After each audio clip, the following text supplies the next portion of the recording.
Sir simplicity का मतलब क्या है?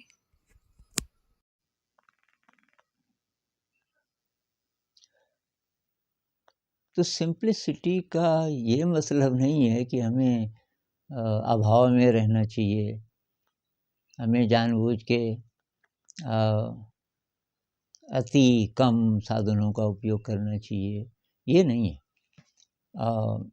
किसी के पास बहुत ज़्यादा पैसा है, बहुत ज़्यादा चीज़ें हैं, तो उसमें सिंप्लिसिटी नहीं है, ऐसा भी नहीं कह सकते। बात ये है कि साधन का असली मतलब जिसको पता है, उसके जीवन में सिंप्लिसिटी ज़रूर होगी। साधन का मतलब है जो साधना में सहायक हो। तो मतलब जो मूल उद्देश्य है जीवन का, वो इंसान को पता है, वो प्रकाश का यात्री है। अब वो दुनिया में जो भी काम कर रहा है, अ, उस काम को करेगा बहुत शानदार ढंग से, समाज में अच्छी तरीके से रहेगा, तो जो ज़रूरतें हैं, वो सब पूरी करेगा। अनावश्यक इकट्ठा नहीं करेगा धन को। उसको पता होगा कि ये जो जितने भी साधन हैं, ये जब तक साधना में सहायक हैं, बस उतने ही हम इकट्ठे करेंगे, बाकी नहीं।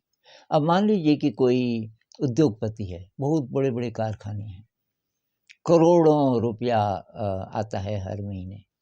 तो अगर उसको पता है कि ये सब साधन हैं और मेरे नहीं हैं, उपनिषद कहता है ना कि अ, ईशावास्यमिदं सर्वं यत्किंच जगत्याम जगत, इस धरती में जो भी है सब ईश्वर का है, ईश्वरमय है। हमारा शरीर भी अपना नहीं है, अपने भी सब कल ख़त्म हो जाएगा। तो ये जब पता उसको होगा, तो जितना भी प्रॉफ़िट होगा वो उसको बाँटेगा। पहले तो वहाँ जितने काम करने वाले हैं उनकी ज़िंदगी ठीक-ठाक चले, वो सबका हाल पूछता रहेगा, उसको सबके परिवारों का पता होगा, और फिर भी जो पैसा बचे उससे वो और कहीं समाज के लिए कुछ करेगा।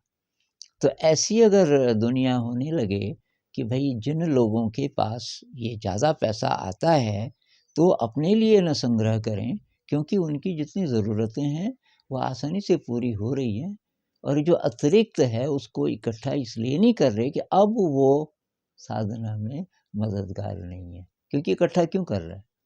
मन में मैल आया होगा, कुछ लालच आया होगा। तो सिंप्लिसिटी का मतलब है कि आप सड़क पे हैं या आप महल में हैं, आपकी यात्रा निरंतर प्रकाश की यात्रा चल रही है, उसमें कोई बाधा नहीं है। तो जो भी परिस्थिति है, आप उसको सहायक बनाओगे साधना में, और ऐसा जब होगा, तब इक्वल डिस्ट्रीब्यूशन, जो कहते हैं कि गरीबी और अमीरी के बीच में गैप नहीं होगा, और तब लोगों के बीच नफ़रत नहीं होगी, और तब एक्चुअली समानता तब आएगी, असली समानता।